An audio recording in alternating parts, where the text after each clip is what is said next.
And we're back. Welcome back to latest registration. We are here once again talking about all of our culturally competent courses that you could take. So today we have a very distinguished guest. Give it up, everybody, for Sarah Ferreira. Okay, so Sarah, I understand that today we are not going to be talking about a class. Nope. All right, so Sarah, is endeavoring in a beautiful 2-year project? Yeah, I guess. So I'm an IWL scholar, the Institute for Women's Leadership Scholar, sorry. Okay.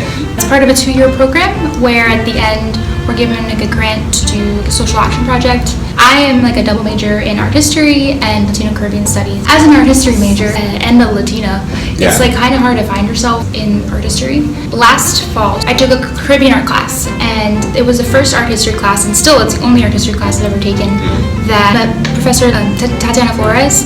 She taught us what was happening in the Americas during the conquest, that was happening during the Renaissance. And she would teach us what was happening in Europe at the same time, and the way that people in Europe were affected by the conquest, and people in the Caribbean were being affected by the conquest. Right. This whole thing started happening to me where I learned about decolonial studies, and at the same time I took a museum studies class. Okay. I really like curating. This whole idea of can a museum be decolonial? The struggle, something that I struggle with, because if I want to do curating, where can I curate, right? What are spaces that we can curate it? So I've been writing about this for like a couple of semesters now, and I've been refining this process. And so last semester I did an independent study called Decolonial Aesthetics with Professor Yolanda Martinez San Miguel in Latino Caribbean Studies and Comparative Lit. And we worked on a syllabus together, and it was really just me exploring, and it was a playground for me to just learn what do I want to do. I was just trying to figure out what my research is going to be and trying to figure out what I want to do for the social action project. The idea for doing an exhibition at the Center for Latino Arts and Culture came up because where else would be the perfect place? I love the clock.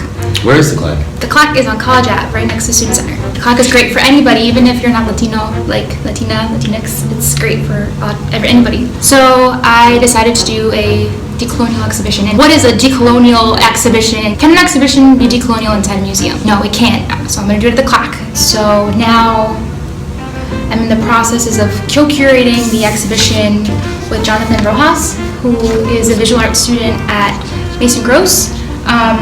This is a senior project as well, so we're collaborating on curating this project. And the thing about this project is it cannot happen without student submissions. Right. We're trying to capture the culture of the Center for Latino Arts and Culture, right? And the students who make up the clock, essentially. Right. Clock is celebrating, this semester they're starting to celebrate their 25 years of being a cultural center, and we have the honor of being able to put this exhibition together, to start celebrating it. That's beautiful. Yeah, and it's happening the week of Latino Unity Week. The point of this exhibition is not to have artwork or fine artwork.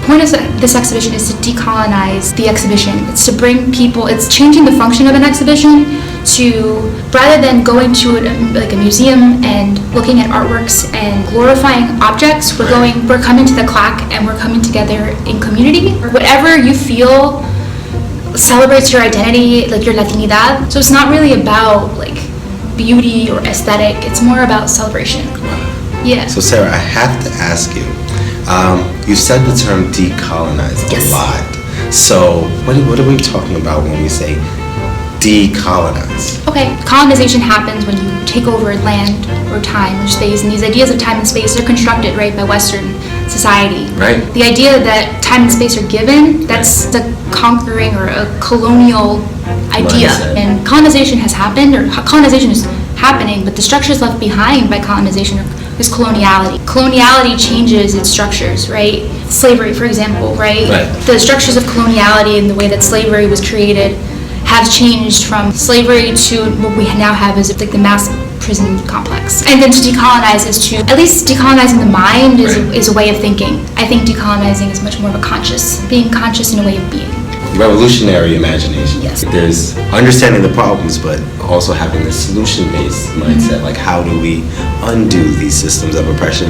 If we go back and think about art. Right, art. The term art, I read this article, her name is Carolyn Dean, there's this article called The Trouble with the Term Art, right? Right. And art goes back to the idea of objects being taken from the Americas and being brought back to Europe, creating these miniature museums, these object cabinets, these curiosity cabinets, collecting them, taking the function out of these objects that once were functional in a society that we had, Europeans had no idea, no concept. They destroyed all the objects that Christians did not consider useful to their religion, and then they took the ones that they thought looked Christian-like, and then the rest of it they just destroyed. And still today, art is this place where rich people put their money, and we really need to think about art, the artist, and then we need to think about expression, and how do we differentiate, because if we are going to continue using artists and art, then we need to know the history and the implications that come with that,